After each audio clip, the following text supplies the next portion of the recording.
Good morning, and thanks for taking time to join me for a cup of coffee. If you were listening to Bob yesterday, you heard so many great stories about the old course at St. Andrews, one of the most wonderful golf courses in the world. Well, I was fortunate to visit there more than 20 years ago, and it truly was a remarkable experience. St. Andrews is a beautiful town along the coast with so many amazing golf courses.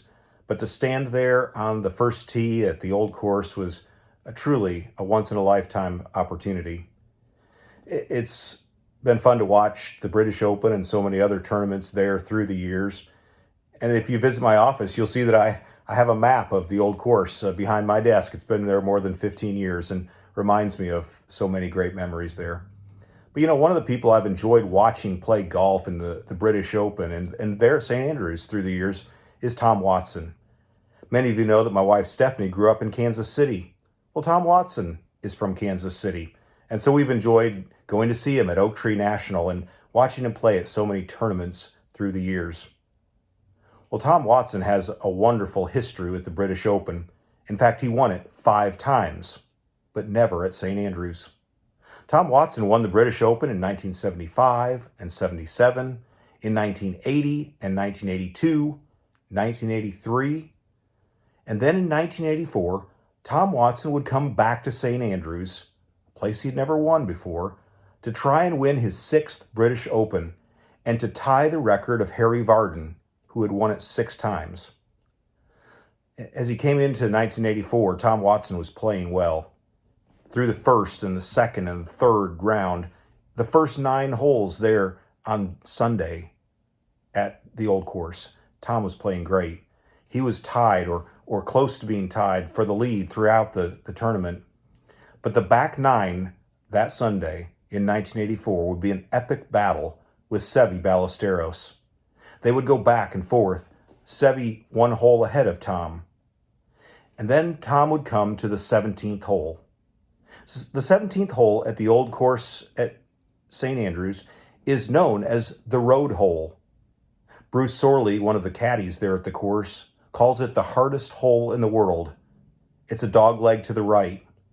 And in those days, most of the players would tee off and hit over a hotel that is located on the corner. They would tee off, and so often they wouldn't know where their ball was going to land. Well, Tom knew that he was close, but he was going to have to be aggressive. And so he hit a very aggressive line. And when he came around the corner, Tom realized that he'd made a critical error. He hit his ball up against a stone wall. It's an image that lives on in golf legend, and you may have seen the picture of him trying to chip to that tight green there at 17. He wouldn't be able to recover, and he would go on to lose to Seve Ballesteros that day. But one of the things I love about Tom Watson is that Tom never gives up. In fact, he would come back in 2010 at the age of 60 to play there again at St. Andrews in the British Open. He would play late into the night, and in the darkness, he would miss a few putts, and he would miss the cut. But he didn't quit.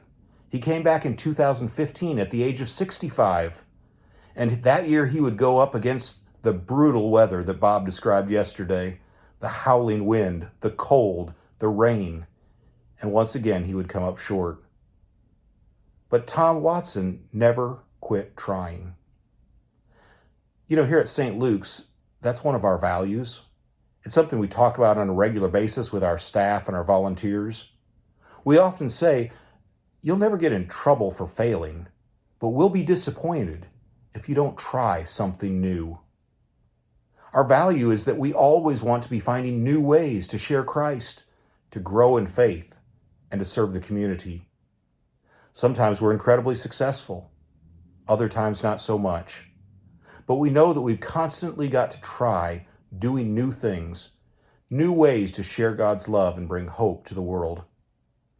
During this season of Lent, I hope that you'll consider trying something new.